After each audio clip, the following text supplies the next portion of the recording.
SSC ने 2026-27 के लिए कैलेंडर लॉन्च कर दिया है, जिसमें कि जो सबसे पहले एग्जाम होगा वो एसएससी सीजीएल का होगा, उसके बाद में सीएचएसएल, एमटीएस, सीपीओ, स्टेनो सभी का एग्जाम होगा। तो इन सभी एग्जाम के लिए एडुकेटिव बेस्ड पैटर्न पे आपको तैयारी करनी है, और पिनेकल ही एकमात्र ऑर्गेनाइजेशन है, पब्लिकेशन है जो ये किताबें लॉन्च कर चुका है। आपको क्या है कि ये किताबें जरूर लेनी चाहिए। कहाँ से मिलेगी? Amazon, Flipkart, Snapdeal, Meesho, pinnacle की वेबसाइट, लोकल बुक शॉप पे मिलेगी। वो कौन कौन सी किताब है? 8th एडिशन की बुक है, वो है 6500 जीएस की, जनरल स्टडी की, हिंदी इंग्लिश मीडियम में आती है, चैप्टर वाइज बुक होती है। उसके बाद में है ये एसएससी मैथ की, उसके बाद में है ये रीजनिंग की बुक है, ये 7200 एडुकेटिव बेस्ड पैटर्न पे, और ये इंग्लिश की बुक है 7600 एडुकेटिव बेस्ड पैटर्न पे। ईवीपी एमसीक्यू पे तैयारी आपको करनी चाहिए, इससे आप अच्छा स्कोर कर सकते हैं, लेटेस्ट कंटेंट पढ़ सकते हैं, और आप कम कंटेंट में, क्योंकि अगर रेलिवेंट कंटेंट है, कम कंटेंट है, तो भी आपकी आउटपुट है वो ज़्यादा आएगी। तो इस बात को ध्यान में रखते हुए पिनेकल की किताबों को जरूर फॉलो करना चाहिए। 8th एडिशन आपको ले लेना चाहिए। All the best. जैसे कि हमने पहले बायोलॉजी भी किया है, फिजिक्स भी किया है, और अभी हम करने वाले हैं केमिस्ट्री। बायोलॉजी के अंदर तो देखो एक ही प्रश्न था, फिजिक्स के अंदर आपके लगभग 17 प्रश्न थे, ठीक है, कुछ हम उसको कम नहीं कह सकते हैं। और आपका जो आपका केमिस्ट्री सेक्शन है, इसके अंदर बहुत ज़्यादा प्रश्न पूछे गए हैं, यानी केमिस्ट्री से भी डबल प्रश्न यहाँ पे आपको देखने को मिलेंगे। तो यहाँ पे आपको लग रहा होगा, और इवन हमने जब भी किसी भी एग्ज़ाम को देखा है एसएससी का, उसके अंदर आपका चाहे वो सीजल है या फिर कोई भी आपका एग्ज़ाम है, उन सब के अंदर केमिस्ट्री के क्वेश्चन बहुत ज़्यादा पूछे जाते हैं। तो आपको केमिस्ट्री पर बहुत अच्छे से फोकस करना है, जितने भी टॉपिक्स हैं उन टॉपिक्स को अच्छे से तैयार करना है, ताकि अगर कोई भी प्रश्न यहाँ से पूछा जाता है तो आपका गलत नहीं हो, ठीक है। इस तरीके से आपको इसको प्रिपेयर करते हुए चलना है। चलिए, पहला यहाँ से प्रश्न पूछा गया है, when Mendeleev started his work how many elements were known at that time, यानी जब मेंडलीव ने अपना काम शुरू किया था उस समय कितने तत्व ज्ञात थे। क्योंकि मेंडलीव ने किसके बारे में बताया था? मॉडर्न आपकी जो पीरियोडिक टेबल है उसकी शुरुआत मेंडलीव के द्वारा ही की गई थी। अगर मैं कहूँ यहाँ पे उस समय कितने तत्व ज्ञात थे, तो वो थे 63, ठीक है। आज की डेट की बात करते हैं, मॉडर्न पीरियोडिक टेबल या आज के समय में कितने तत्व हैं, आज के समय में ज्ञात तत्व कितने हैं, तो आपको ध्यान रखना है 118 है, और जिसे हम क्या बोलते हैं? आधुनिक आवर्त सारणी कहते हैं, आधुनिक आवर्त सारणी।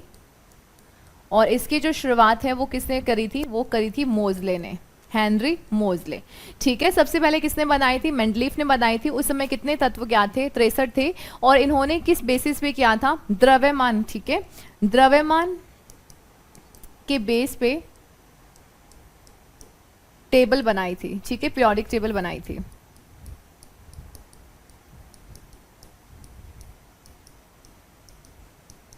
और यहाँ पर जो मोजले ने जो आधुनिक आवर्त सारणी है वो किसके ऊपर बेस्ड है? वो परमाणु क्रमांक पे बेस्ड है, यानी कि जो एटॉमिक नंबर है उसके ऊपर बेस्ड है।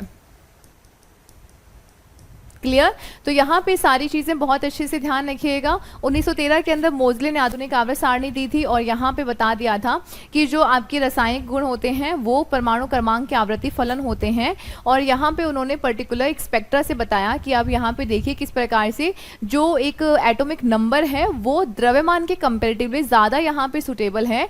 मतलब कि हमें इस पीरियोडिक टेबल के अंदर जो एटॉमिक नंबर है उस बेसिस को यहाँ पे प्रायोरिटीज देनी चाहिए। और आज की जो हमारी पीरियोडिक टेबल जो पूरा डिजाइन की गई है वो सारी एटॉमिक नंबर के बेस पे है, परमाणु क्रमांक के बेस पे है। परंतु मेंडलीव ने जो पीरियोडिक टेबल बनाई थी वो परमाणु के द्रव्यमान को लेकर बनाई गई थी, जिसका द्रव्यमान कम है, ज्यादा, उस हिसाब से पूरा पीरियोडिक टेबल को डिजाइन किया गया था, ठीक है। तो सबसे पहले शुरुआत किसने करी थी? मेंडलीव ने। और आज की जो हमारे पास क्या है उसे हम आधुनिक आवर्त सारणी कहते हैं। 118 तत्व ज्ञात है, और इसकी शुरुआत करी थी हेनरी मोजले ने। क्लियर? 1913 के अंदर। क्या इतनी बातें क्लियर हो रही हैं? चले आगे, नेक्स्ट देखो। In 1866 Johns Newland and English scientist arrange the then known elements in the order of dash, it is known as Newland law of octave. 1866 में एक अंग्रेज वैज्ञानिक थे जिनका नाम है जॉन न्यूलैंड्स। इन्होंने तत्कालीन ज्ञात तत्वों को डैश के क्रम में व्यवस्थित किया, और इसे न्यूलैंड कैस्टक का नियम के नाम से जाना जाता है। यानी कि तत्वों को किस हिसाब से अरेंज किया था? इन्होंने कहा था जो पहला तत्व है और उसके बाद का जो 8वां तत्व है, उन दोनों के जो रासायनिक गुण होते हैं वो समान होते हैं और इन्होंने नाम दिया उसे अस्टक का नियम दिया था। ठीक है, जब ये इन सब चीज़ों के ऊपर एक्सपेरिमेंट्स कर रहे थे उस समय हमारे पास थोरियम तक जो तत्व थे वो ज्ञात थे, बट न्यूलैंड के जो अस्टक का नियम जो अप्लाई होता है वो सिर्फ कैल्शियम तक ही अप्लाई हो रहा था। इन्होंने ये जो पूरा यहाँ पे बताया था, ये जो नियम व्यवस्थित किया था वो बढ़ते परमाणु द्रव्यमान के आधार पर ही इन्होंने ये नियम व्यवस्थित किया था। ठीक है, डिक्रीजिंग एटॉमिक मास, घटते परमाणु द्रव्यमान के आधार पर। सेकंड है इंक्रीजिंग एटॉमिक नंबर, बढ़ते परमाणु संख्या के आधार पर। थर्ड है इंक्रीजिंग एटॉमिक मास, बढ़ते परमाणु द्रव्यमान के आधार पर। एंड डी है डिक्रीजिंग एटॉमिक नंबर यानी घटते परमाणु संख्या। तो ध्यान रखिएगा, बढ़ते हुए परमाणु द्रव्यमान के आधार पर इन्होंने तत्वों को अरेंज किया था। ये उस समय सिर्फ कैल्शियम तक ही लागू था, कैल्शियम तक ही लागू था। और उस समय पे ज्ञात तत्व कितने थे, थोरियम तक तत्व जो थे वो ज्ञात थे, बट इनका जो अस्टक का नियम है वो सिर्फ आपके कैल्शियम तक ही लागू हो रहा था। इन्होंने कहा पहला तत्व और जो आठवां तत्व है इनमें समानताएं पाई जाती हैं और इसी वजह से इनके नियम को अस्टक का नियम कहा जाता है। एक हम लोग ये बात करते हैं ना, कोई भी एटम जो है वो चाहता है कि उसकी बाहरी कक्षा में अस्टक पूरा हो, 8 इलेक्ट्रॉन पूरे हों। ठीक है, वो अलग है और ये अलग है, तो इन थोड़ा सा ना इन दोनों के अंदर ध्यान रखना है आपको। नेक्स्ट देखो, नेक्स्ट यहाँ पे प्रश्न आपसे पूछा गया है, आपको बताना है what is the chemical formula of barium hydroxide. Barium hydroxide का रासायनिक सूत्र क्या है ये आपसे पूछा गया है।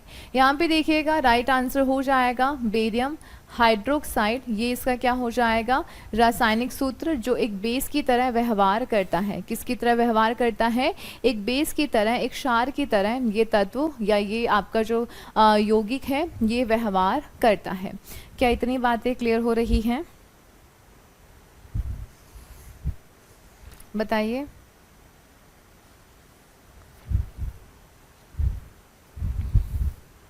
चलें आगे।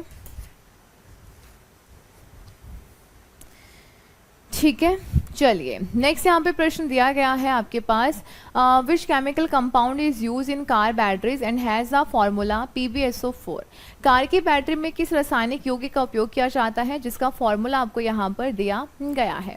अब देखिएगा जनरली जो बैटरीज होती हैं यहाँ पर सल्फ्यूरिक एसिड का भी इस्तेमाल होता है और लेड सल्फेट का भी इस्तेमाल होता है, बट यहाँ पर ना आपसे क्या पूछ लिया गया है, यहाँ पे पर्टिकुलर फॉर्मूला देकर पूछा गया है कि जो ये वाला तत्व पाया जाता है ना जिसके हम फॉर्मूला की बात कर रहे हैं उसका नाम आप हमें बता दीजिए। फर्स्ट है सल्फ्यूरिक एसिड, ये आपके SSC GD 2024 में पूछा गया है थर्ड शिफ्ट के अंदर।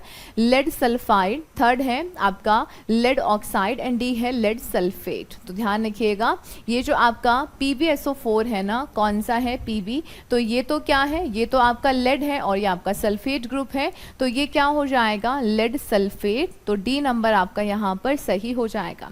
जनरली कार के अंदर जो बैटरीज होती हैं उनके अंदर लेड सल्फेट होता है और बैटरीज के अंदर सल्फ्यूरिक एसिड का भी इस्तेमाल किया जाता है। दोनों ही कैसे हैं, दोनों ही एसिड हैं। ठीक है, दोनों ही क्या हैं, एसिड की तरह आपको यहाँ पर बिहेव करते हुए दिखाई देंगे। चलिए नेक्स्ट देखिएगा, which of the following statements is correct regarding rate of diffusion of liquids. द्रव के विसरण की दर के संबंध में इनमें से कौन सा कथन यहाँ पर सही है।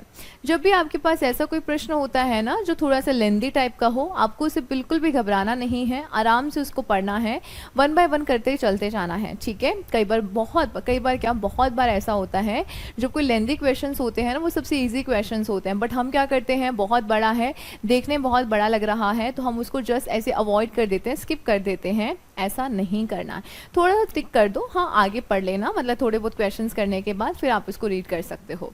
चलिए, द्रवों के विसरण की दर यानी कि द्रव का प्रसार होता है ना, विसरण होता है यानी फैल जाता है, उसके संबंध में हमें सही कथन बताना है। Rate of diffusion of liquid is higher than that of solid, यानी कि द्रव के विसरण की दर ठोस की अपेक्षा अधिक होती है। बिल्कुल, विसरना यानी कि प्रसार होना, कोई भी चीज़ है लिक्विड होगा, आप उसको गर्म करोगे जल्दी फैल जाएगा, जबकि सॉलिड ऐसा नहीं करेगा। तो ये तो यहाँ पे स्टेटमेंट आपका सही है। सेकेंड है this is due to the fact that is the liquid state particles move freely and have greater space between each other as compare to particles in the solid state. कहता है इसका reason ये है कि द्रव अवस्था में जो आपके मॉलिक्यूल्स होते हैं वो फ्री स्टेट में क्या कर सकते हैं, मूव कर सकते हैं, उनके पास यहाँ पे थोड़ी सी जगह ज़्यादा होती है, तथा ठोस अवस्था में कणों की अपेक्षा द्रव के कणों के बीच में रिक्त स्थान अधिक होता है। एक मिनट की द्रव अवस्था में कण स्वतंत्र रूप से गति करते हैं, बिल्कुल सही है। ठोस अवस्था में कणों की अपेक्षा द्रव के कणों के बीच में रिक्त स्थान अधिक होता है, बिल्कुल सही है। क्योंकि अगर मैं यहाँ से बात करूँ, मेरे पास ये क्या है, सॉलिड है। इस सॉलिड में आप देख रहे हैं कि जो कण है वो आपस में बहुत नज़दीक हैं, कोई भी स्पेस यहाँ पे नहीं होता है, तभी तो ये सॉलिड है। परंतु वही अगर मैं यहाँ पे लिक्विड की बात करूँगी तो यहाँ पर इनके बीच में आपको स्पेस दिख रहा है, और आप ये जानते हैं ना, मूव करने के लिए जगह होनी चाहिए। कोई कमरा है, 25 से 30 लोग उसके अंदर घुसा दिए गए हैं, और एक कमरा वही उतना साइज, और उसके अंदर क्या किए गए हैं, 5 लोग हैं, तो आसानी से मूव कौन कर पाएगा, जो 5 लोग हैं। जो भी 25-30 लोग हैं वो कैसे मूव कर पाएंगे, क्योंकि जगह ही बहुत कम है ना। तो ये भी स्टेटमेंट आपका यहाँ पर बिल्कुल सही हो जाता है। और आपसे पूछा गया था कि इस विसरण की दर के संबंध में कौन सा स्टेटमेंट यहाँ पे करेक्ट है, तो neither first and no second, only first only second, both first and second. तो यहाँ पे सही पूछा गया है, दोनों ही स्टेटमेंट यहाँ पर बिल्कुल सही है। आपको ये बहुत अच्छे से ध्यान रखना है, प्रश्न पूछा क्या गया है, दोनों स्टेटमेंट सही है, या ऐसे पूछ लिया जाता इनमें से कौन सा कथन गलत है ना, तो दोनों ही नहीं, तब आपका आंसर होता नाइदर नीड और नाइदर फर्स्ट नोर सेकंड, यानी दोनों में से कोई गलत नहीं है। ठीक है, पूछा गया कौन सा सही है, तो दोनों सही हैं। तो प्रश्न को बहुत ध्यान से पढ़ना है, पूछ क्या रहा है, कौन सा सही नहीं है, कौन सा सही है, कौन सा गलत नहीं है, इस तरीके से आपको कंफ्यूज किया जाता है। और बच्चा ना, पता है क्या होता है कि वहाँ पे ना वो एग्ज़ाम का जो स्ट्रेस ही कुछ अलग होता है, नर्वसनेस होती है, मतलब आते हुए भी गलत कर देगा, वो बहुत कंफ्यूज हो जाता है कि सही नहीं है पूछा है, बार बार प्रश्नों को रीड करेगा कि कहीं मेरा गलत ना हो जाए, ऐसे बहुत बार बच्चे करते हैं। अब ये जो चीज़ें हैं ना, जैसे जैसे आप बार बार प्रैक्टिस करते रहोगे, उससे ये जो आपकी मतलब बहुत सारे बच्चों की प्रॉब्लम है, और किसी किसी के साथ शायद नहीं भी होता होगा, वो बहुत रेयर होगा जिसके साथ नहीं होता है, मोस्ट ऑफ द स्टूडेंट्स के साथ ये होता है, क्योंकि बच्चे शेयर करते रहते हैं अपनी प्रॉब्लम्स को। तो आपको क्या करना है, जितनी ज़्यादा प्रैक्टिस करोगे, जितना ज़्यादा आपके सामने क्वेश्चंस आएंगे, आपका माइंड फिर उसी हिसाब से प्रिपेयर होगा कि अगर मेरे सामने इस टाइप के क्वेश्चंस आते हैं तो मुझे उनके साथ किस प्रकार से डील करना है। ठीक है, तो ये चीज़ें कैसे होती हैं, जब आप रिवीजन बहुत अच्छे से करते हैं, आपके कॉन्सेप्ट बहुत अच्छे से क्लियर हैं, और आप प्रैक्टिस बहुत अच्छी कर रहे हैं, तो आपको कहीं पे कोई दिक्कत आएगी ही नहीं। अपनी तरफ से कोशिश पूरी करनी है, कहीं पे नहीं छोड़ना है। और देखो, अगर अच्छे से कोशिश करोगे, लक बाद की बात है, पहले तो काम है कि हमने अपनी तरफ से 100% देना है, और फिर लक भी हमारा साथ ज़रूर ही देगा, है ना। मेहनत कभी वेस्ट नहीं होगी, कभी ज़ाया नहीं होगी, आज नहीं तो कल आपको इसका परिणाम मिल ही जाएगा। ठीक है, और जो मेहनत करता है, अगर ये नहीं तो कुछ और बहुत कुछ सीख जाता है, मतलब कभी भी आपका जो नॉलेज होगा ना वो वेस्ट नहीं जाएगा, इतनी तो बात तय है, मतलब सेट तो हम हो ही जाएंगे। ठीक है, तो पॉजिटिव वे में आपको अपनी तैयारी करते रहना है। ठीक है, सेकंड प्लान भी आपके पास ज़रूर होना चाहिए। मैं सिर्फ ये नहीं कहूँगी कि आप ऐसे आंखें बंद करके बस जॉब पे फोकस करते रहो, चाहे हमारे 4-5-10 साल निकल रहे हैं, 7-8 साल निकल रहे हैं, बच्चे बेचारे कर रहे हैं इतने टाइम से।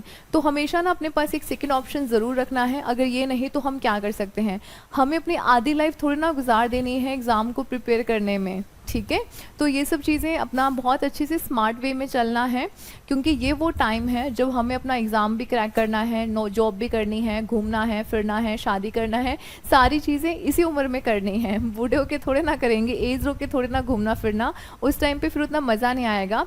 तो इसीलिए ना पूरा जोश एंड जुनून के साथ, मतलब जो भी अपनी चीज़ें हैं ना 100% दे दो, फिर जो भी होगा देखा जाएगा। ठीक है, अपनी तरफ से मेहनत, मतलब अपनी तरफ से कमी नहीं रखनी है कोई भी। ठीक है, चलिए यहाँ पे देखिएगा, direct change of gas to solid without changing into liquid is called. Gas अवस्था से द्रव, यहाँ पे क्या हो रहा है, गैस से किस में बदल रहा है, लिक्विड स्टेट में बदल रहा है। सॉरी, ठीक है। क्या कहता है, गैस से, देखो हमारे पास 3 स्टेट्स होती हैं ना। पहले तो हमारे पास क्या है, सॉलिड है। सॉलिड से किस में बदलता है, लिक्विड के अंदर, और लिक्विड से किस में चेंज होता है, गैस के अंदर। ठीक है, हम ये जानते हैं कि कोई भी सॉलिड से सीधा गैस में चला जाता है तो उसे बोला जाता है सब्लिमेशन। सब्लिमेशन यानी कि उसे उदर्वपातन कहा जाता है। ठीक है, आपको क्या कहता है, आपको कहता है कि द्रव गैस अवस्था से द्रव अवस्था में परिवर्तित हुए बिना सीधा ठोस में चेंज हो जाना, ये क्या कहलाता है। देखो फर्स्ट है वेपोराइजेशन, तो लिक्विड से गैस में जब जाओगे तब तो क्या होगा, तब आपका वेपोराइजेशन होता है। ठीक है, इवेपोरेशन क्या होता है, वहां पे ज्यादा आपको बॉईल करने की जरूरत नहीं होगी। जैसे कि आपने पानी गिरा दिया कहीं पे, थोड़ी देर के बाद पानी सूख जाता है, पोछा लगाते हैं गीला होता है, बाद में पानी सूख जाता है, तौलिया गीला होता है, सुखाओगे तो सूख जाएगा थोड़ी देर के बाद। तो ये सब चीजें इवेपोरेशन की वजह से होती हैं, वहां पे बहुत ज्यादा हाई टेम्परेचर की नीड नहीं होती है, उसे कहा जाता है इवेपोरेशन। सब्लिमेशन कर लिया। अब यहाँ पे ध्यान रखिएगा, गैस से सीधा किस में चेंज हो रहा है, सॉलिड में चेंज हो रहा है, यानी कि पानी जो था वो वेपर था और उससे सीधा वो मतलब किस में बदल रहा है, मतलब बर्फ के कणों में बदल रहा है, उसे कहा जाता है डिपोजिशन कहा जाता है। उसे क्या कहा जाता है, उसे डिपोजिशन कहा जाता है, यानी उसको निक्षेपण कहा जाता है। क्लियर, तो यहाँ पे राइट आंसर क्या हो जाएगा, बी नंबर आपका यहाँ से बिल्कुल सही हो जाएगा। बट ये भी सारी बातें आप यहाँ पर अच्छे से ध्यान रखिएगा। नेक्स्ट देखो, how many triads were mentioned in Döbereiner tried. Döbereiner के त्रिक में कितने त्रिक का उल्लेख किया गया था। अब यहाँ पे ना डोब्राइनर, जैसे कि हम लोगों ने न्यूलैंड कैस्टर का नियम देखा, वैसे ही डोब्राइनर भाई साहब आते हैं। इन्होंने कहा, इन्होंने भी द्रव्यमान की ही बात करी। इन्होंने कहा कि 2 तत्व जो हैं उनका द्रव्यमान के योग का आधा। ठीक है, ट्राइड का मतलब है कि हमारे पास क्या है, हमारे पास 3 तत्व हैं। मान लीजिएगा ए है, बी है, सी है। इन्होंने कहा ए और बी का जो यहाँ पर एटॉमिक मास होगा, यहाँ पे एटॉमिक मास ही लिया गया है। ठीक है, इनका जो एटॉमिक मास होगा, इसका जब आप माध्य योग निकालोगे तो वो किसका, ए और सी का, यानी इन दोनों का जो होगा, इन दोनों का जो योग निकाल के माध्य निकालोगे वो किसके बराबर होगा, वो बी के बराबर होगा, बी के एटॉमिक मास के बराबर होगा। मतलब इसने कहा है कि हमारे पास 3 तत्व हैं, उसमें से ए और बी कोई तत्व हैं, उनका जो आपका परमाणु द्रव्यमान होगा उसका जब आप माध्य निकालोगे, माध्य का मतलब दोनों को जोड़ करके आधा कर दोगे, तो जो आपके पास आंसर आएगा वो इस बी का क्या होगा, द्रव्यमान होगा। ये आपको यहाँ पर कह रहा है। अब डोब्राइनर की हम लोग बात करते हैं ना, ये किस किस के ऊपर लागू हुआ था, वैसे ये 4 तत्वों के ऊपर 4 यहाँ पे ट्राइड बनते हैं। जनरली आपके एग्जाम के अंदर 3 ही पूछे जाते हैं, बट यहाँ पे 2024 के पेपर में पूछा गया है। एक तो यहाँ पे है आपका लिथियम है, सोडियम है और आपका क्या है, पोटेशियम है। ठीक है, एक तो आपका यहाँ पे बनता है ट्राइड, ये वाला। दूसरे की अगर मैं बात करती हूँ तो आपका बनता है कैल्शियम, स्ट्रोंशियम और बेरियम। क्या बनेगा, कैल्शियम है, स्ट्रोंशियम है और बेरियम बनता है। थर्ड आपका बनता है हैलोजन से। थर्ड क्या बनेगा, हैलोजन से बनेगा, जो आपका है क्लोरीन, ब्रोमीन और आयोडीन। क्या है, क्लोरीन है, ब्रोमीन है और आयोडीन है। एक और बनता है जो आपका बनता है, जस्ट ए मिनट मैं आपको एक बार बताती हूँ। ठीक है, वो आपका बनता है सल्फर, सेलेनियम और टेल्यूरियम से। सल्फर, सेलेनियम और टेल्यूरियम। तो ये यहाँ पे ना 4 ट्राइड बनते हैं। इनको आप ना याद ही कर लो, याद कर लो, रट लो, जैसा भी आपको याद होता है। ये चारों ही आप याद कीजिएगा। ज़्यादातर यहाँ पे 3 का ही पूछा जाता है, बट 4 यहाँ पे त्रिक बनते हैं और ये चारों ही आपको याद रखने हैं। 3 तो बिल्कुल भूल ही जाओ, 3 याद नहीं, 4 ही याद रखने हैं। कौन सा है, लिथियम है, सोडियम है, पोटेशियम। सेकेंड है कैल्शियम, स्ट्रोंशियम, बेरियम। ऐसे ऐसे याद करना है। लिथियम और पोटेशियम का निकालोगे द्रव्यमान का योग, उसका आधा करोगे तो सोडियम के द्रव्यमान के बराबर होगा। ऐसे ही कैल्शियम और बेरियम, इन दोनों का द्रव्यमान का आधा करोगे तो स्ट्रोंशियम के द्रव्यमान के बराबर होगा। लगभग बराबर, कई बार एग्जैक्ट सेम आएगा, कई बार लगभग बराबर होगा। ठीक है, क्लोरीन, ब्रोमीन, आयोडीन, ये हैलोजन है तीनों, और सल्फर, सेलेनियम और टेल्यूरियम। क्लियर, इतनी बातें क्लियर हो रही हैं, ये आपको यहाँ पर अच्छे से ध्यान रखना है। नेक्स्ट देखो, H2 is a molecular formula of which of the following elements, H2 है वो इनमें से कौन से तत्वों का आणविक सूत्र है, ये आपको बताना है। सीसा, हाइड्रोजन, प्लेटिना या फिर सल्फर। आप मुझे बताओ कि ये तो बहुत आसान सा है ना, इसमें कुछ नई बात है, बहुत सिंपल सा प्रश्न है, 2024 में पूछा गया है। राइट आंसर क्या हो जाएगा, हाइड्रोजन, जैसे कि ऑक्सीजन का आणविक सूत्र, ठीक है, क्लोरीन का सूत्र हो गया है, नाइट्रोजन का हो गया है, सल्फर का S8 होता है, ठीक है, फॉस्फोरस का P4 होता है। इस तरीके से ये आपको यहाँ पर ध्यान रखना है। क्लियर? चलिए आगे देखिएगा, which of the following gases when cooled and compress can change from a gas to a super critical fluid state. कहता है इनमें से कौन सी गैस है ठंडी और संपीड़ित होने पर गैस से अतिक्रांतिक तरल अवस्था में बदल सकती है, ये आपको बताना है।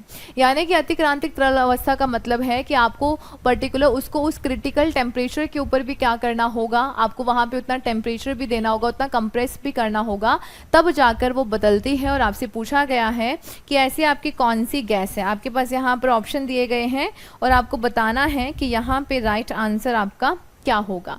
फर्स्ट है ऑक्सीजन, सेकंड है हाइड्रोजन, थर्ड है कार्बन डाइऑक्साइड एंड फोर्थ है आपका स्टीम यानी कि भाप।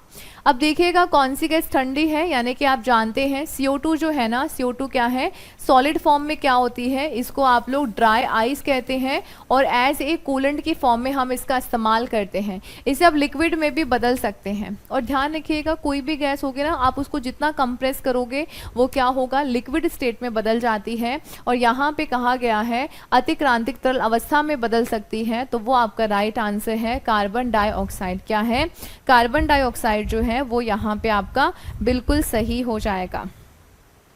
बताइए चलें आगे।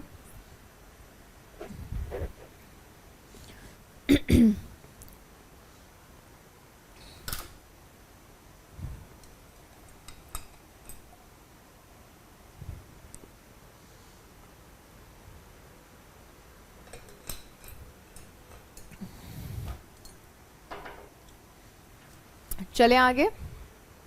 नेक्स्ट देखो, liquids flow and change shape, they are not solid and hence they are also called.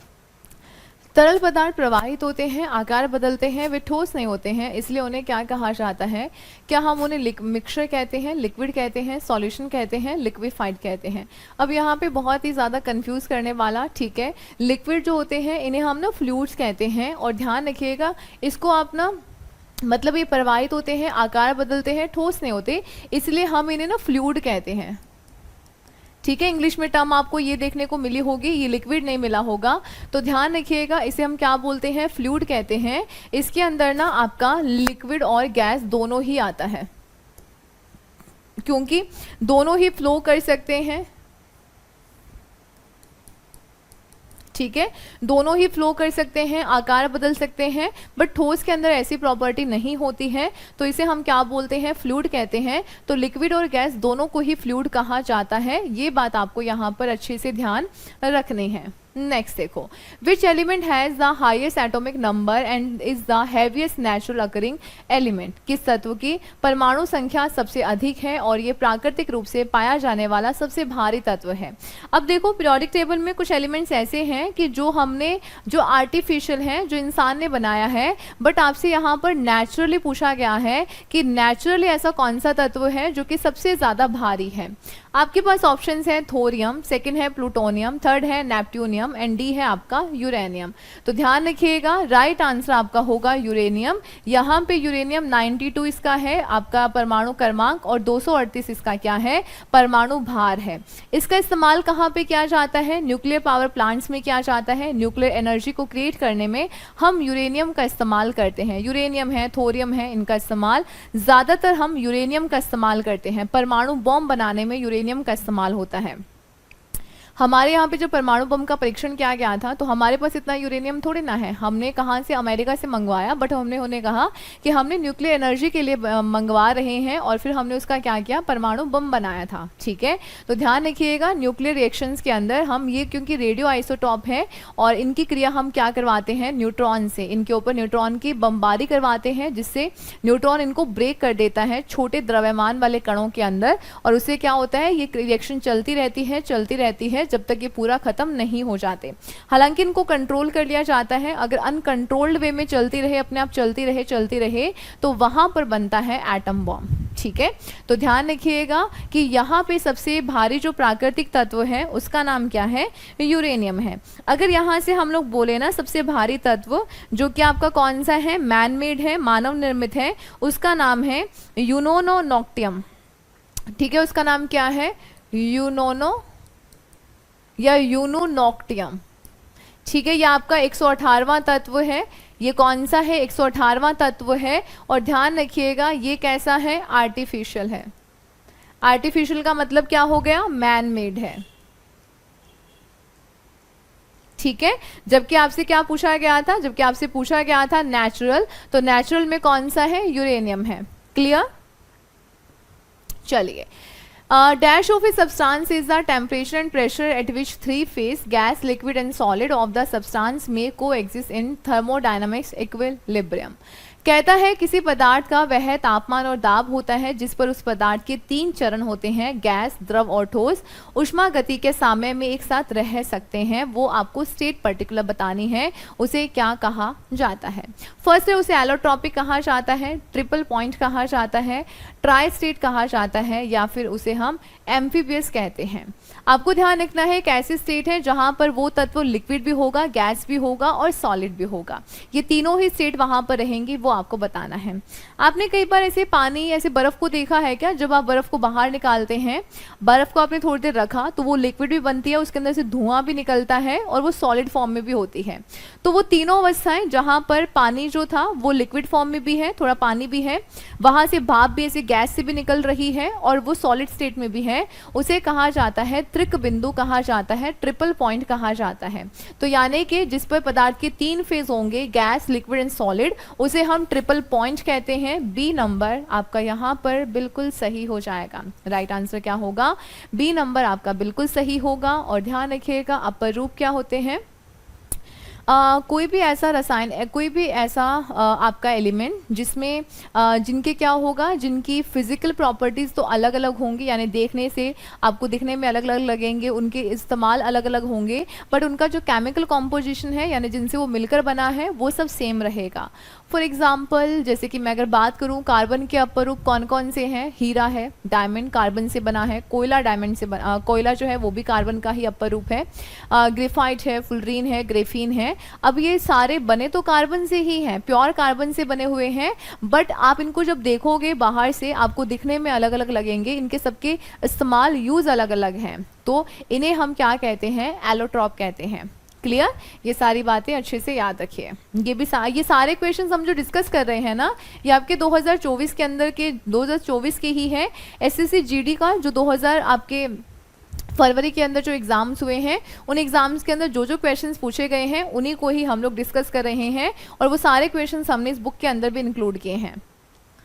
Next देखो, which of the following is required by the aquatic animals to breathe under water.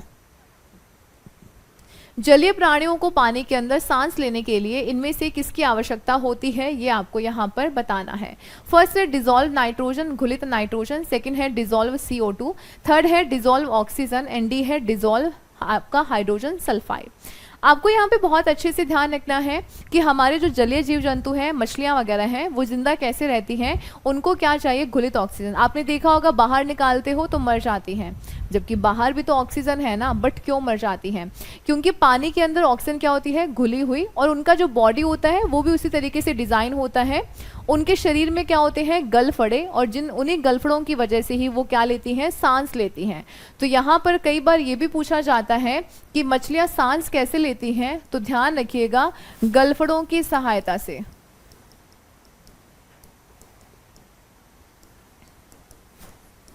ठीक है, किसकी सहायता से, गलफड़ों की सहायता से। गिल्स कहा जाता है इनको, गिल्स कहा जाता है। आपको ये ध्यान रखना है कि ये इसके अंदर क्या होता है, पानी के अंदर होती है घुलित ऑक्सीजन, क्या होती है, डिजॉल्व ऑक्सीजन होती है, और उसी से ही वो सांस लेती है, और इसी वजह से जब उनको बाहर निकाला जाता है तो वहाँ पे उनको ये ऑक्सीजन नहीं मिलती, क्योंकि वहाँ पे एयर के अंदर ऑक्सीजन है, जिसकी वजह से वो सर्वाइव नहीं कर पाती और उनको वो मर जाती हैं।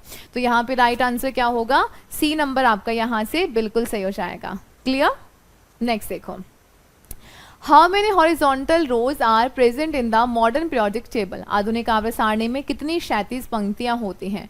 क्षैतिज का मतलब है कुछ इस तरीके से पंक्तियां आपसे पूछी गई हैं, इन्हें क्या कहा जाता है, इन्हें पीरियड कहा जाता है, इन्हें क्या कहा जाता है, पीरियड्स, या इन्हें आवर्त कहा जाता है। और अगर मैं बात करूं कोई भी पीरियोडिक टेबल या मॉडर्न पीरियोडिक टेबल, इसके अंदर कितने पीरियड होते हैं, 7 आवर्त होते हैं। ये जो पंक्तियां हैं कौन सी, क्षैतिज पंक्तियां, हॉरिजॉन्टल लाइंस, इनको कहा जाता है आवर्त, इन्हें कहा जाता है पीरियड्स कहा जाता है। तो आधुनिक आवर्त सारणी में आवर्त कितने हैं, 7, और अगर ग्रुप पूछा जाए, ग्रुप या समूह, वो कितने हैं, 18 हैं।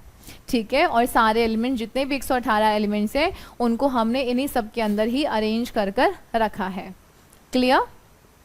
चलिए, What is the atomic number of helium according to the modern periodic table? आधुनिक आवर्त सारणी के अनुसार हीलियम का परमाणु क्रमांक क्या है, ये आपको बताना है।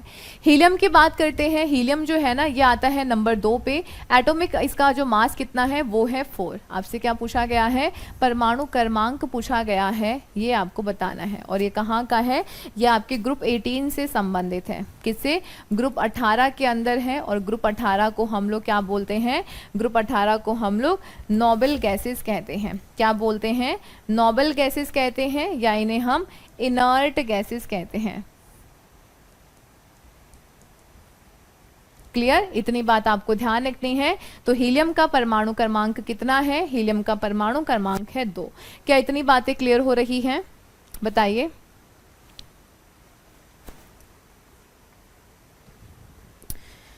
ठीक है, चले आगे। नेक्स्ट देखो, Mendeleev periodic table was change and dash was accepted as the basic of the modern periodic table. Mendeleev के आवर्त सारणी में परिवर्तन किया गया तथा डैश को आधुनिक आवर्त सारणी के आधार पर किसके रूप में स्वीकार किया गया। Atomic mass, similar properties, atomic number and molar mass, यानी मोलर द्रव्यमान। तो यहाँ पे देखिएगा मेंडलीव की जो पीरियोडिक टेबल थी ना, यहाँ पे इसके आवर्त सारणी में परिवर्तन किया गया तथा डैश को आधुनिक आवर्त सारणी के आधार पर स्वीकार किया गया परमाणु संख्या। तो आपको ध्यान रखना है, मॉडर्न पीरियोडिक टेबल के अंदर जो भी हमारे अरेंजमेंट्स किए गए हैं वो परमाणु संख्या के आधार पर किए गए हैं, जिनके बारे में हमने पहले भी चर्चा करी है। बट मेंडलीव ने जो पीरियोडिक टेबल तैयार की थी उसमें उन्होंने परमाणु द्रव्यमान के आधार पर तत्वों को अरेंज किया था। उन्होंने कहा कि परमाणु जो प्रत्येक तत्व होता है वो द्रव्यमान के आवर्ती फलन होते हैं, जबकि वहां पर जब मोजले ने आवर्त सारणी बनाई जिसे मॉडर्न पीरियोडिक टेबल कहा जाता है, उस पे परमाणु संख्या के आधार पर जितने भी एलिमेंट्स थे उनको अरेंज किया गया था। बताइए, क्या इतनी बातें क्लियर हो रही हैं?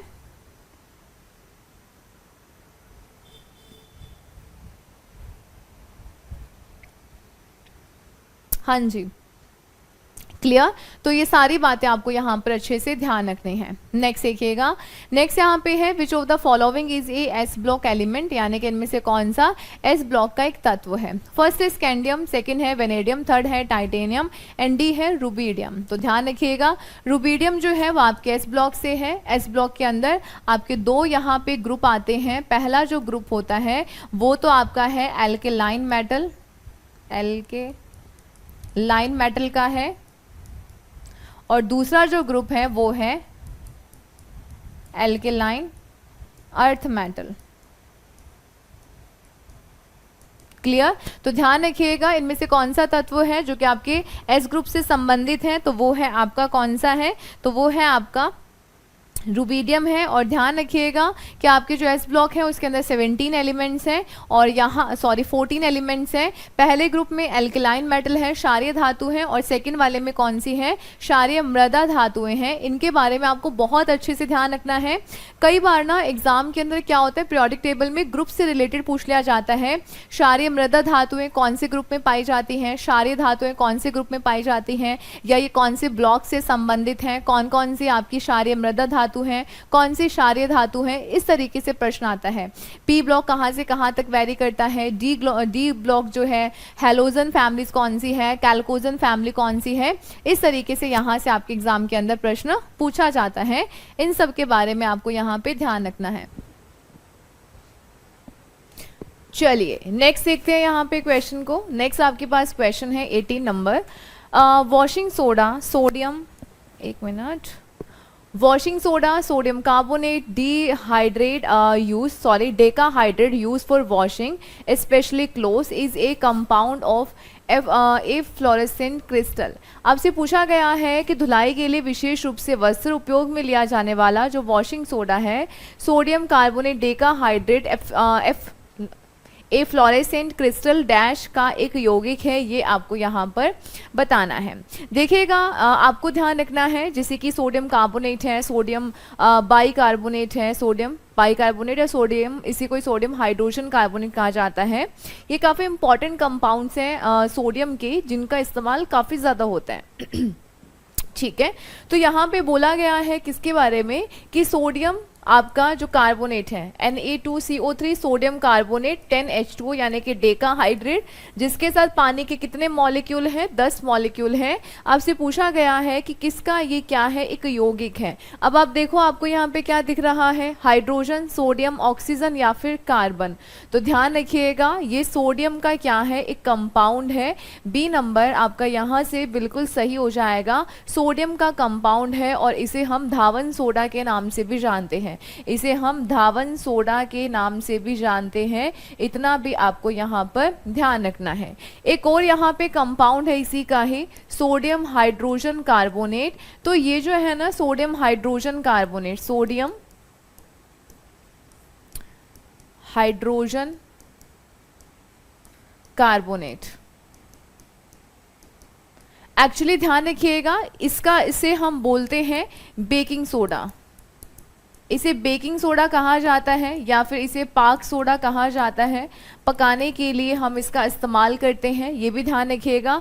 धोने के लिए, धुलाई के लिए हम जिसका इस्तेमाल करते हैं वो है सोडियम कार्बोनेट, और यहाँ पर 10 पानी के मॉलिक्यूल रहेंगे। दोनों ही क्या है, सोडियम के कंपाउंड हैं। बहुत बार यहाँ से प्रश्न पूछा जाता है, तो ये भी आपके 2024 SSC GD के अंदर पूछा गया है 4th शिफ्ट के अंदर। तो ये कोई मुश्किल सवाल नहीं है। आप देख रहे हो ना कि एग्जाम का लेवल क्या रह रहा है, तो क्या आप ये क्वेश्चन नहीं कर सकते? अगर आपने सही से थोड़ा भी पढ़ा है तब भी आप इन प्रश्नों को बहुत इजीली कर सकते हैं।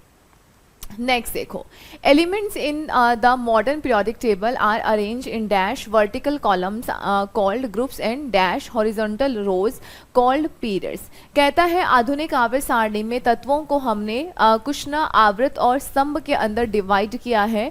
तो आपसे पूछ रहा है कि उसके अंदर कितने आवृत होते हैं और कितने समूह होते हैं, ये आपको बताना है। मैंने पहले भी बताया है कि हमारे पास कितने तत्व हैं, 118 तत्व हैं मॉडर्न पीरियोडिक टेबल में।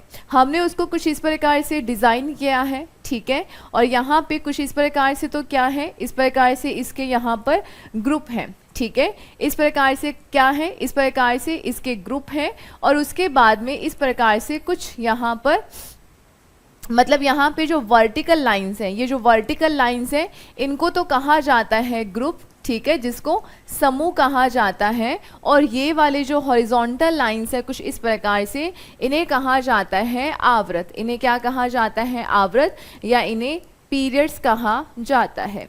तो जब भी हम मॉडर्न पीरियोडिक टेबल की बात करेंगे तो यहाँ पर कितने ग्रुप हैं, तो ग्रुप हैं 18, और आवृत कितने हैं, आवृत हैं यहाँ पर 7। ये प्रश्न पहले इंडिविजुअल पूछा गया पीरियड्स के बारे में, और अभी दोनों के बारे में पूछ लिया गया है, और आगे आप देखोगे कि इंडिविजुअल ग्रुप्स के बारे में भी पूछ रहा है। यानी एक ही प्रश्न को उसी पर्टिकुलर पेपर के अंदर अलग अलग शिफ्ट में अलग अलग तरीके से पूछा गया है। अगर किसी ने सही से किसको पता था कितने पीरियड्स हैं और कितने यहाँ पे ग्रुप्स हैं, तो उसको कंफ्यूज होने की ज़रूरत ही नहीं थी और उसका क्वेश्चन सही होता, ठीक है, तो देखिएगा यहाँ पर उदर्व जो यहाँ पे स्तंभ है, यानी कि जो आपके यहाँ पे वर्टिकल कॉलम्स हैं उनको तो ग्रुप कहते हैं, और ग्रुप कितने हैं 18, ठीक है। और जो यहाँ पे व्यवस्थित किया जाता है जिन्हें समूह कहा जाता है, और क्षैतिज पंक्तियाँ जिन्हें आवृत कहा जाता है, कितने आवृत हैं 7, तो 18 और 7। यहाँ पे देखो 18 और 9 ये गलत हो जाएगा, फर्स्ट नंबर ही ऑप्शन आपका यहाँ पर बिल्कुल सही है, ठीक है। और जो हमारी ये मॉडर्न पीरियोडिक टेबल है इसमें जितने भी तत्व हैं उनको परमाणु संख्या के आधार पर व्यवस्थित किया गया है। किस आधार पर? परमाणु संख्या के आधार पर व्यवस्थित किया गया है।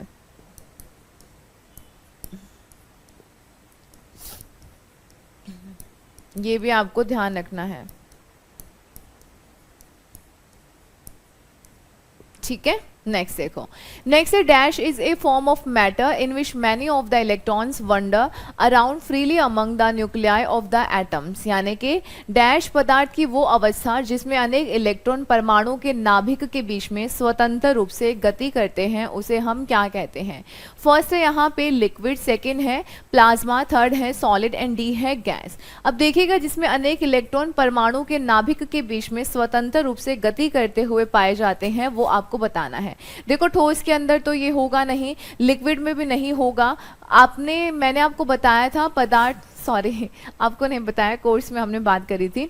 हमारे पास पदार्थ की 5 अवस्थाएं होती हैं। अगर हम बात करें पदार्थ की अवस्थाओं के बारे में, पदार्थ की अवस्थाएं की मैटर ऑफ स्टेट कितने होते हैं, तो ध्यान रखिएगा यहाँ पर 5 अवस्थाएं होती हैं। सबसे पहला है सॉलिड स्टेट, ठीक है, फिर आपका आ जाएगा द्रव जिसको लिक्विड कहा जाता है, फिर है गैस, और यहाँ पर प्लाज्मा, ठीक है, और फिर आपका BEC बोस आइंस्टीन कंडेंसेट, ठीक है। ये जो है गैस को जब आप बहुत ज़्यादा हीट करोगे, बहुत ज़्यादा हीट करते जाओगे तो यही जो गैस होती है जो न्यूट्रल होती है वो अपने आयंस में कन्वर्ट हो जाती है, जिसे हम कहते हैं प्लाज्मा, ठीक है। तो ध्यान रखिएगा कि जिसमें अनेक इलेक्ट्रॉन परमाणु के नाभिक के बीच में स्वतंत्र रूप से गति करते हैं उसे प्लाज्मा कहा जाता है। तो यहाँ पर B नंबर ऑप्शन आपका बिल्कुल सही हो जाएगा, ठीक है। B नंबर जो है ये आपका यहाँ से बिल्कुल सही हो जाएगा। चलें आगे,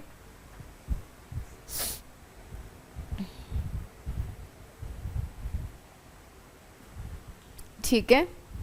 आपने देखा है क्या कई बार प्लाज्मा के बारे में गूगल पे डालोगे तो आपके ऐसे कलरफुल सी लाइट सी दिखाई देंगी, ठीक है। ये जनरली लद्दाख वाले एरिया में आपको दिखता है क्योंकि वो एरिया आपके समुद्र तल से बहुत ऊपर है।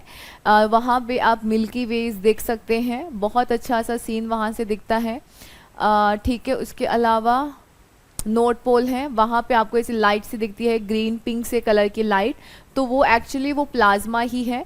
गैस के कण जब आयनाइज हो जाते हैं तो इस प्रकार से वो शाइन से करते हैं, तो आकाश में जो चमकने वाली लाइट है जस्ट आप उसको प्लाज्मा कह सकते हैं, ठीक है, क्योंकि उसमें गैस क्या हो गई है, आयनाइज हो गई है, वो गैस में आयंस कन्वर्ट हो गए हैं, दैट्स वाई आपको वो इस प्रकार से इलेक्ट्रॉन जो है मतलब वो ऐसे चमकते हुए शाइन करते हुए दिखाई देते हैं। B नंबर आपका यहाँ से बिल्कुल सही हो जाएगा। बताइए कोई दिक्कत यहाँ पर? चलें आगे, ठीक है। चलिए आगे देखिएगा, non metals are electronegative, they tend to form bonds by dash electron. अधातुएं विद्युत ऋणात्मक होती हैं क्योंकि वे डैश आबंध बनाती हैं। फर्स्ट है सब्स्टिट्यूटिंग, यानी इलेक्ट्रॉन को प्रतिस्थापित करके, सब्स्टिट्यूट करके। सेकंड है गेनिंग, इलेक्ट्रॉन को ग्रहण करके। थर्ड है सब्सट्रैक्टिंग टू, यानी कि 2 इलेक्ट्रॉन को घटाकर। एंड डी है लूजिंग, यानी कि इलेक्ट्रॉन को त्याग कर। आपको यहाँ से ना कुछ बातें ध्यान रखनी है। सबसे पहले हम चलते हैं मेटल्स और नॉन मेटल्स, मेटल्स और नॉन मेटल्स। आपसे जो प्रश्न है वो किससे रिलेटेड पूछा गया है? नॉन मेटल से।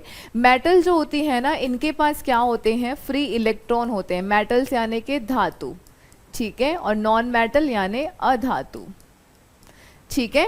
इनके पास क्या होते हैं? फ्री इलेक्ट्रॉन्स होते हैं। इस वजह से ये क्या करती हैं? इलेक्ट्रॉन का त्याग करती हैं। और त्याग करने से क्या होगा?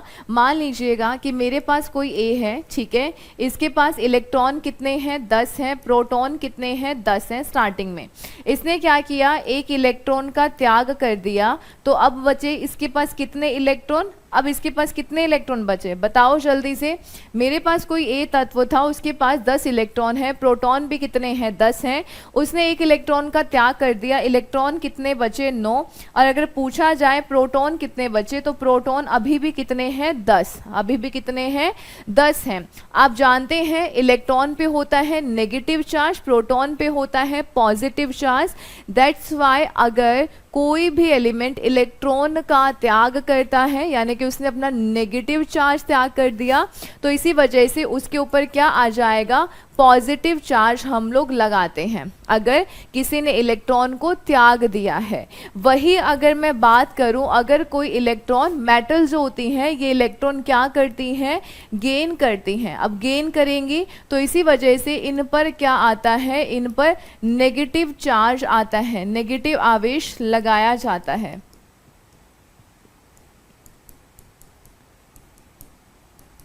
ठीक है, अब वही अगर मेरे पास कोई ए है, इसके पास 10 इलेक्ट्रॉन है और 10 ही प्रोटॉन है, इसने एक इलेक्ट्रॉन क्या कर लिया, ग्रहण कर लिया, तो अब इसके पास इलेक्ट्रॉन कितने हो गए 11, प्रोटॉन अभी भी कितने हैं 10, तो आवेश कौन सा बढ़ गया, नेगेटिव आवेश बढ़ गया और हम लगाएंगे नेगेटिव चार्ज। क्या इतनी बातें समझ में आ रही हैं? तो बस मेटल्स जो होते हैं उनके पास फ्री इलेक्ट्रॉन्स होते हैं, इस वजह से वो विद्युत के चालक भी होते हैं। अगर किसी के पास फ्री इलेक्ट्रॉन है तो करंट उनके अंदर अच्छे से फ्लो कर सकता है, उसे हम कंडक्टर कहते हैं। जिनके पास फ्री इलेक्ट्रॉन्स नहीं होते उनके अंदर करंट फ्लो नहीं करता और उसे हम इंसुलेटर कहते हैं और वो आपकी जनरली हैं नॉन मेटल्स। तो नॉन मेटल्स क्या करती हैं, इलेक्ट्रॉन को गेन करके क्या करती हैं, बॉन्ड बनाती हैं। तो यहाँ ध्यान रखिएगा बी नंबर आपका सही हो जाएगा कि जो भी नॉन मेटल्स होती हैं वो इलेक्ट्रॉन को गेन करके क्या करती हैं,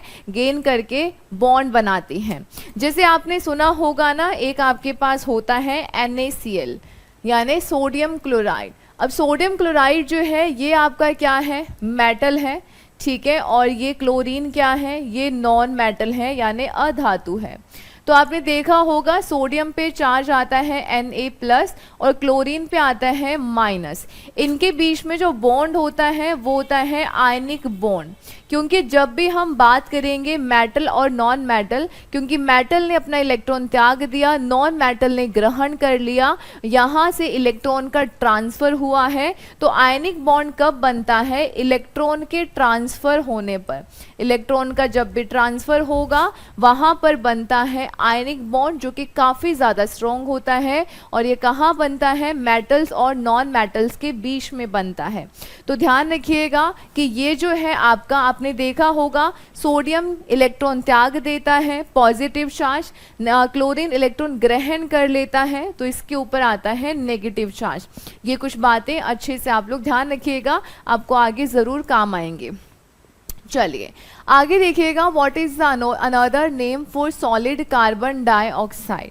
ये भी आपका 2024 के अंदर सेकेंड शिफ्ट के अंदर पूछा गया प्रश्न है। सॉलिड आपका जो CO2 है इसको हम किस नाम से जानते हैं? क्या हम इसे ड्राई आइस बोलते हैं, फ्रोजन आइस कहते हैं, सामान्य ताप पर बर्फ कहते हैं या वाइट आइस कहते हैं? आपको ये बहुत अच्छे से ध्यान रखना है कि CO2 जो है इसे अगर ये सॉलिड फॉर्म में है तो हम इसे ड्राई आइस बोलते हैं। हम इसे क्या बोलते हैं, ड्राई आइस बोलते हैं और इसका इस्तेमाल एज ए कूलेंट की फॉर्म में किया जाता है। एज ए कूलेंट की फॉर्म में इसका इस्तेमाल, यूज़ इसका किया जाता है। ठीक है, तो क्या कहा जाता है, ड्राई आइस कहा जाता है। तो ठंडक देने में, ठंडक के लिए, कूलेंट के लिए हम इसका इस्तेमाल करते हैं।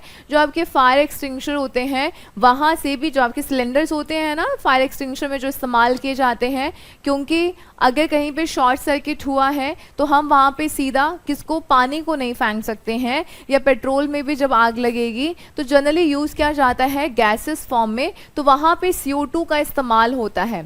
तो वहाँ या जहाँ पे भी आपने फायर एक्सटिंग्विशर के लिए गैस के सिलेंडर्स देखे हैं ना, रेड से कलर के, उनके अंदर CO2 ड्राई आइस की फॉर्म में प्रोड्यूस होती है जो आग बुझाने का काम करती है। तो ये भी ध्यान रखिएगा, 1 नंबर आपका बिल्कुल सही हो जाएगा कि जो आपका ठोस कार्बन डाइऑक्साइड है उसे ही हम ड्राई आइस यानी कि शुष्क बर्फ के नाम से जानते हैं। बहुत बार ये मल्टीपल टाइम्स ये प्रश्न पूछा गया है, आप देख ही रहे होंगे कि प्रश्न का लेवल जो है वो ज़्यादा मुश्किल नहीं है।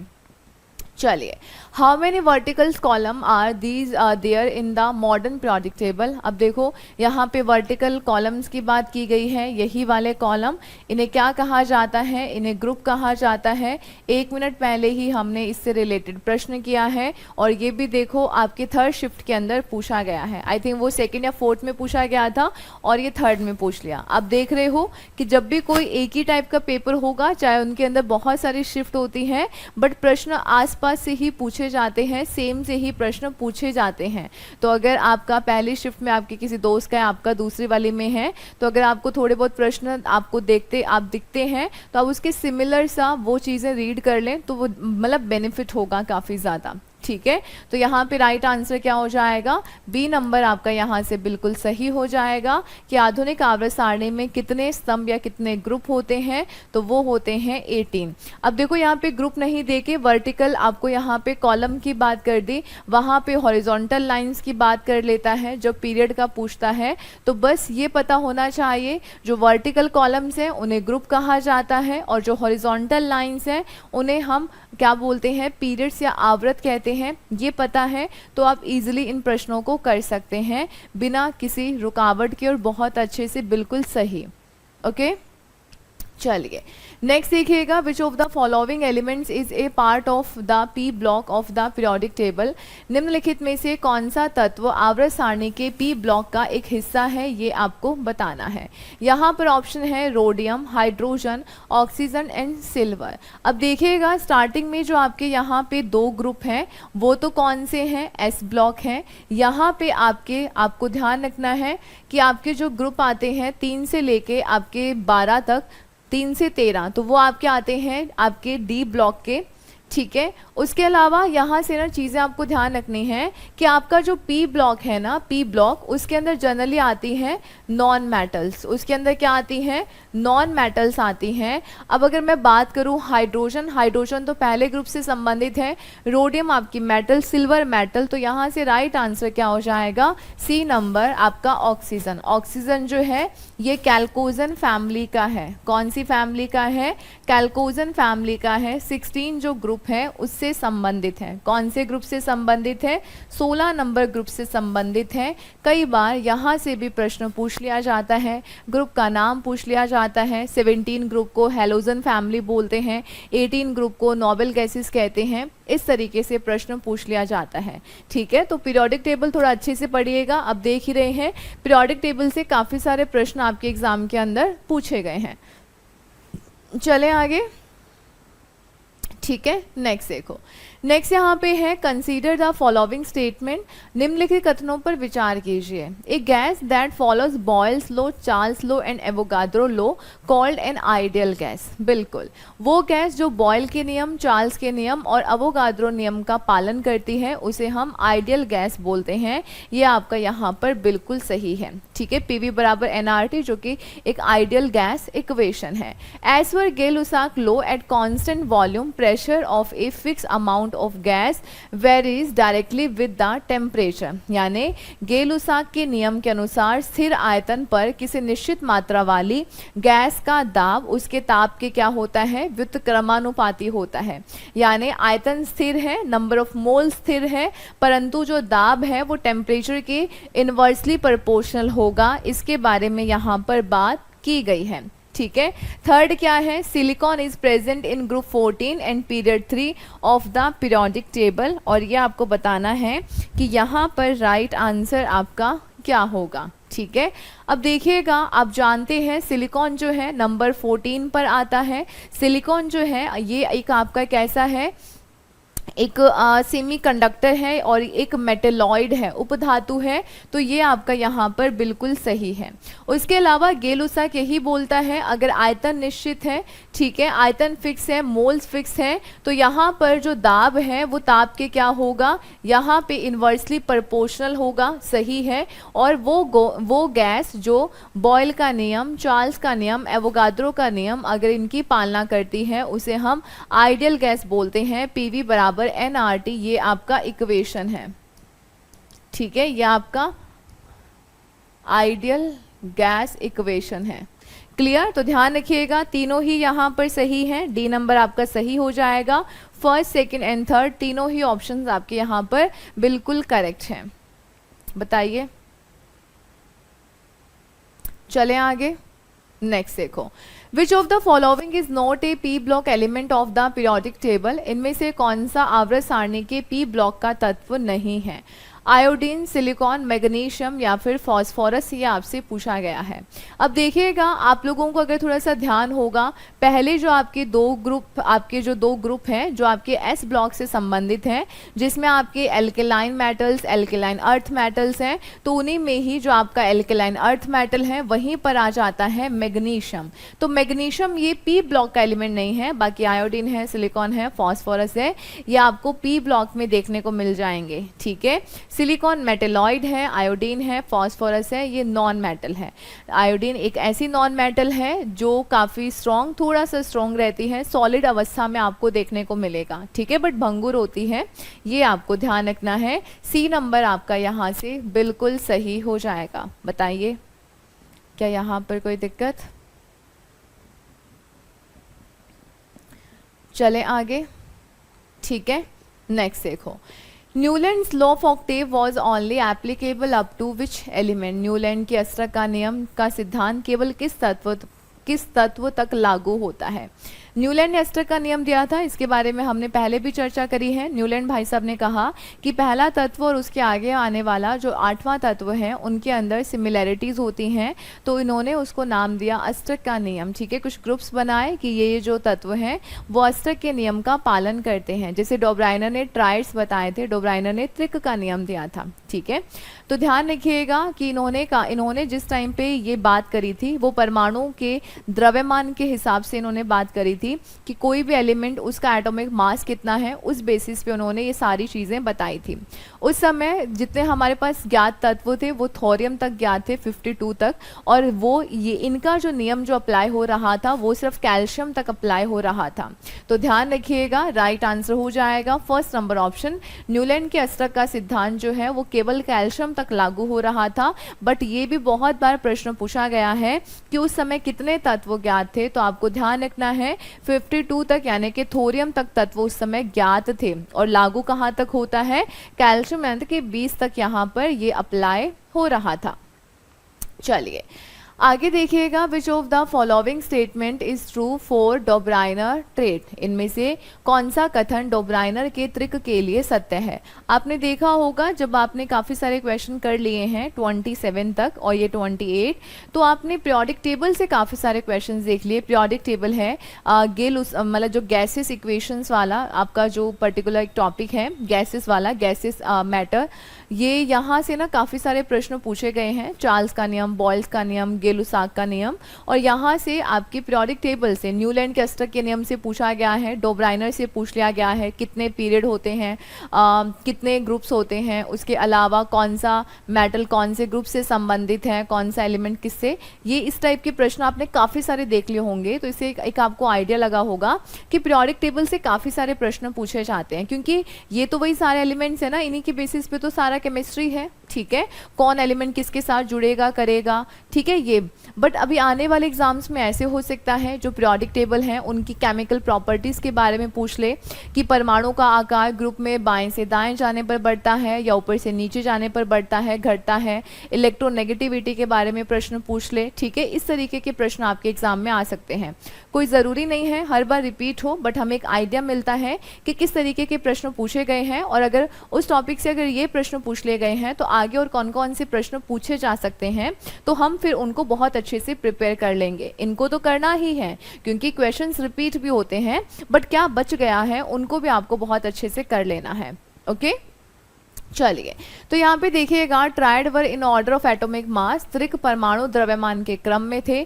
सेकंड है atomic mass of middle element was रफली the average of atomic mass of other two elements, मध्य तत्व का परमाणु द्रव्यमान अन्य दो तत्व के परमाणु द्रव्यमान के लगभग औसत था। क्या ये मैंने आपको बताया नहीं? पहले हमने इसके बारे में बात भी करी थी कि आपको यहाँ पर कि जो डोब्राइनर के ट्रेड का नियम है, जैसे कि लिथियम है, ठीक है, आपका सोडियम है एंड आपका पोटेशियम है।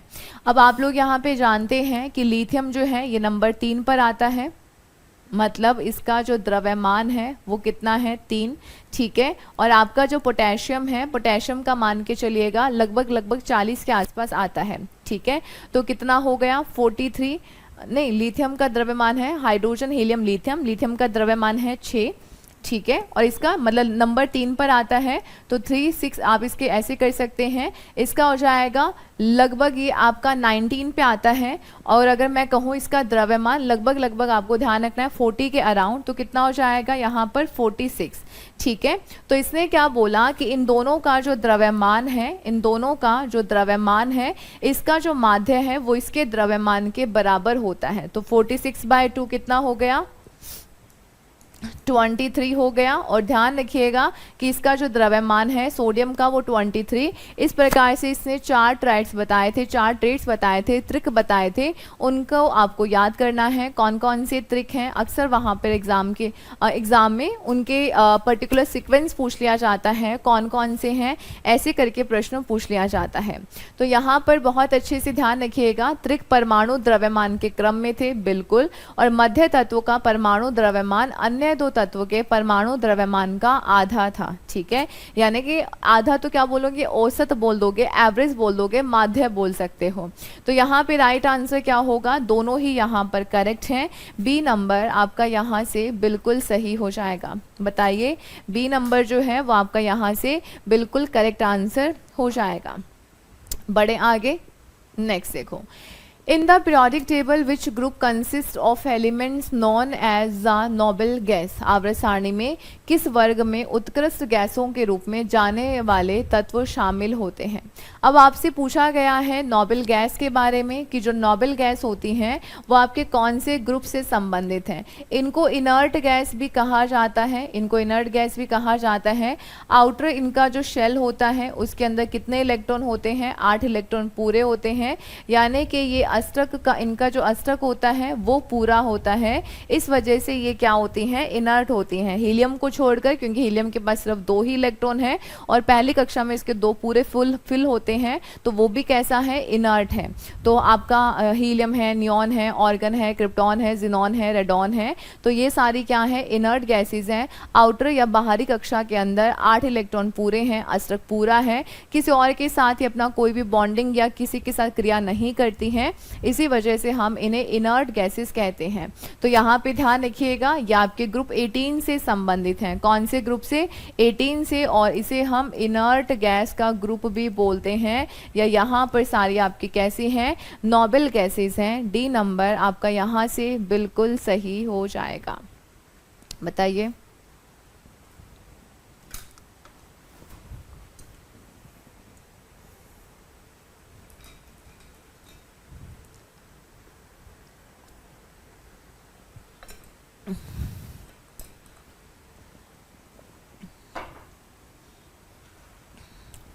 चलें आगे, नेक्स्ट देखो। कंसीडर द फॉलोइंग स्टेटमेंट, निम्नलिखित कथनों को पढ़िए और आपको बताना है। Calcium is present in S block of periodic table, आवर्त सारणी के एस ब्लॉक में कैल्शियम मौजूद होता है। सेकेंड है metals comprise more than 78% of all non elements and appear on the left side of the periodic table, सभी क्या तत्वों में 78% से अधिक तत्व धातु हैं और ये आवर्त सारणी के बाईं और इस तरफ होते हैं। सेकेंड है D block elements are known in inner transition elements, D block को आंतरिक संक्रमण इलेक्ट्रॉन के रूप में जाना जाता है, नहीं, इनर ट्रांजिशन मेटल्स की फॉर्म में जाना जाता है। क्या कहा जाता है? आंतरिक संक्रमण धातु के रूप में जाना जाता है, क्योंकि इनका जो डी ऑर्बिटल होता है वो अच्छे से फुलफिल नहीं होता है। बाहरी के जो दो आपके इनके कक्षक होते हैं वो उनके अंदर इलेक्ट्रॉन सही से पूरे फुल नहीं होते हैं, इसीलिए इन्हें इनर ट्रांजिशन मेटल्स के फॉर्म में जाना जाता है। तो देखिएगा यहाँ पर ए और बी करेक्ट है, परंतु जो सी है वो यहाँ पे करेक्ट नहीं है, और आपसे यहाँ पर करेक्ट ही पूछा गया था, ऐसा कुछ नहीं दिया गया कौन सा करेक्ट है। तो बस ध्यान रखिएगा ए और बी सही है, बट यहाँ पर दिया गया है, और जो सी है वो आपका गलत है, क्योंकि जो डी ब्लॉक के जो एलिमेंट्स हैं उन्हें ट्रांजिशन मेटल्स कहा जाता है। उन्हें क्या कहा जाता है? ट्रांजिशन मेटल्स कहा जाता है। ये आपको यहाँ पर ध्यान रखना है। और एफ ब्लॉक के जो एलिमेंट्स हैं उन्हें इनर ट्रांजिशन मेटल्स कहा जाता है, क्योंकि उनके 3 जो कक्षक होते हैं वो पूरे फुलफिल नहीं होते हैं, इस वजह से उनको इनर ट्रांजिशन मेटल्स, और ये जो है इनको ट्रांजिशन मेटल्स कहा जाता है। ठीक है, यानी कि संक्रमण धातु कहा जाता है। क्लियर? क्या इतनी बातें क्लियर हो रही हैं? चलें आगे।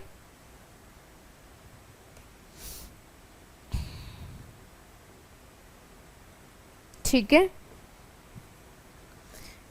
जैसे कि क्रोमियम है, मैग्नीज है, आयरन है, वो आपके इससे संबंधित होंगे। जो एफ ब्लॉक है उसमें जो मेटल्स होती हैं उनको इनर ट्रांजिशन मेटल्स कहा जाता है, जिसके अंदर आपके एंथेनॉइड्स और लैक्टेनॉइड जो सीरीज हैं वो शामिल हैं, उनके तत्व शामिल हैं। क्लियर? चलिए आगे देखिएगा। How many elements are present in the first period of the periodic table. आवर्त सारणी के प्रथम आवृत में कितने तत्व मौजूद होते हैं? देखो सबसे पहला तो एक तो इधर होता है, ठीक है, और एक आपका इस तरफ होता है, और ये दोनों ही कौन सा है? पहला आपका हाइड्रोजन है और दूसरा आपका कौन सा है? हीलियम है। ठीक है, दूसरा कौन सा है? हीलियम। तो ध्यान रखिएगा 2 एलिमेंट्स यहाँ पे मौजूद होते हैं, एक तो है आपका हाइड्रोजन और दूसरा कौन सा है? हीलियम है। कौन सा? हाइड्रोजन और हीलियम 2 एलिमेंट्स यहाँ पे प्रेजेंट होते हैं पहले आवृत के अंदर। मतलब इस प्रकार से जो आपके हॉरिजॉन्टल लाइंस हैं उनकी बात हो रही है। क्लियर? चलें आगे। नेक्स्ट देखो, नेक्स्ट हमारे पास है the modern periodic table has 18 vertical columns known as group and dash horizontal rows known as period. अब आप यहाँ पे फिर देख लो कितने तरीके से प्रश्न पूछा गया है। ये पहली शिफ्ट में है, मतलब कि पहली, दूसरी, तीसरी, चौथी हर शिफ्ट के अंदर इससे रिलेटेड प्रश्न पूछा गया है आपका। और भी डोब्राइनर से पूछा गया, न्यूलैंड से पूछा गया, उसके अलावा कौन कौन से मेटल्स को क्या कहा जाता है ये पूछा गया। यानी कि पीरियोडिक टेबल पे काफ़ी ज़्यादा ऐसे फोकस किया गया है। और आपको यहाँ पे देखना होगा कि 32 क्वेश्चंस हैं जो कि आपके केमिस्ट्री से पूछे गए हैं। सबसे ज़्यादा वेटेज है केमिस्ट्री का आपके एग्जाम के अंदर। फिजिक्स के लगभग 17 क्वेश्चन से, बायोलॉजी के इतने क्वेश्चंस नहीं हैं, जबकि आपके इन एग्जाम्स के अंदर फिजिक्स और केमिस्ट्री का रोल काफ़ी रहता है। फिजिक्स का थोड़ा कम भी रहता है, बट इस बार बायोलॉजी से नहीं पूछे गए। फिजिक्स से थोड़े बहुत ठीक थे 17, और केमिस्ट्री से सबसे ज़्यादा पूछे गए। तो आपको ना इसके ऊपर बहुत अच्छे से फोकस करना है। केमिस्ट्री से तो हर बार ही पूछे जाते हैं, तो आपको देखना है कि कौन कौन से टॉपिक से ज़्यादा क्वेश्चंस रह रहे हैं, तो आपको उनके ऊपर बहुत अच्छे से उनको मतलब फोकस करना है, उसको बहुत अच्छे से पढ़ना है। कोई भी यहाँ पे गलती खामी नहीं रखनी है कि अगर बाई चांस यहाँ से प्रश्न आया तो हम नहीं कर पाएंगे, ऐसा नहीं रखना है। हर एक चीज़ को, अगर कोई टॉपिक पढ़ रहे हैं तो उसको बहुत अच्छे से पढ़ लो कि अगर कहीं से भी प्रश्न आएगा तो वो गलत नहीं होगा। ठीक है, तो यहाँ पे ध्यान रखिएगा 18 अगर आपके यहाँ पे क्या है ग्रुप है, तो 7 यहाँ पे क्या है पीरियड्स हैं। तो राइट आंसर यहाँ पर क्या हो जाएगा? डी नंबर आपका यहाँ से बिल्कुल सही हो जाएगा। अब बताइए क्या यहाँ पे कोई दिक्कत?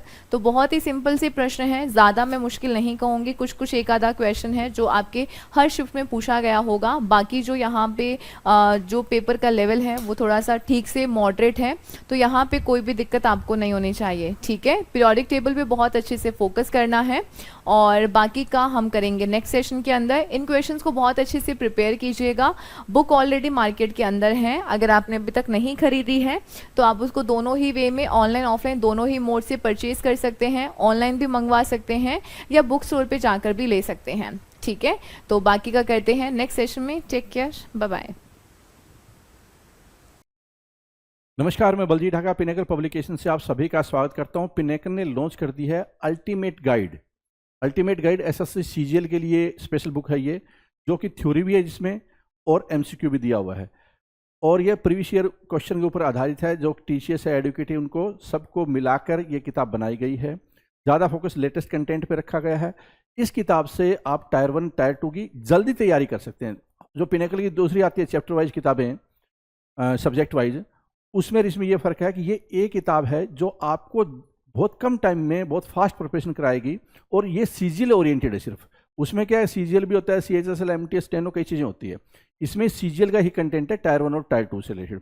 इसमें 70 चैप्टर्स आपको मिलेंगे, 3600 एमसीक्यू, 2016 से लेकर 2026 तक का पूरा पैटर्न, और real exam pattern, exam oriented question मतलब इसमें आपको मिलने वाले हैं।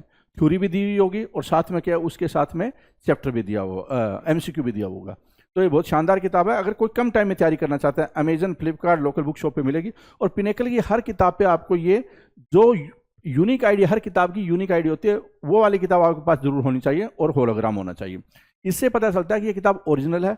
मार्केट में डुप्लीकेट किताब स्पेशली फ्लिपकार्ट पे हमने देखने को मिला है कि वहाँ पे मिल रही है पिनेकल की जो 6800, 7600, 6500 ये होती है। तो आपको ये किताब लेनी चाहिए। अगर वो किताब इस तरह से आती है, वापस कर दीजिए, ठीक है। अब मैं आपको दिखा देता हूँ कि ये किताब की क्या कंटेंट आपको बता दिया है। और इस किताब को, जो भी पिनेकल की किताब है, आपको रजिस्टर कर लेना चाहिए। यहाँ से जाकर आपको रजिस्टर कर सकते हैं। ये पायरेसी चेक है, किताब की आईडी आपको स्कैन कर लेनी है, और फिर रजिस्टर होने के बाद में आपको पॉइंट मिलेंगे। उस पॉइंट से आप टेस्ट बुक है, टेस्ट पास है, या फिर जो ई बुक है, या वीडियो कोर्स है, वो इस तरह की चीज़ें आप खरीद सकते हैं। जो डिजिटल कंटेंट होता है वो खरीद सकते हैं, टाइपिंग सॉफ्टवेयर वगैरह जो डिजिटल चीज़ है वो खरीद सकते हैं। अब मैं आपको ले चलता हूँ कि जो इंडेक्स है इसका, रीजनिंग, क्वांटिटेटिव एप्टीट्यूड, इंग्लिश और जीएस, इस तरह से इसमें क्वेश्चन दिए हुए हैं। और स्टार्टिंग में क्या है, चैप्टर की थ्योरी दी हुई होती है। ये देखिए, सब्जेक्ट वाइज और फिर चैप्टर वाइज, ठीक है। थ्योरी भी होगी, और साथ में क्या है, और ये फोकस किस पे, सीजीएल के ऊपर फोकस है, ठीक है। सीजीएल के ऊपर फोकस है, आपको ये ध्यान रख लेना है, ठीक है। जो सीजीएल की तैयारी करते हैं, टायर 1 टायर 2, इसमें दोनों में अच्छी तैयारी हो सकती है कम टाइम में। अगर ज़्यादा डिटेल में तैयारी करनी है तो ऑब्वियसली आपको सब्जेक्ट वाइज पिनेकल की किताब लेनी चाहिए, ठीक है। All the best.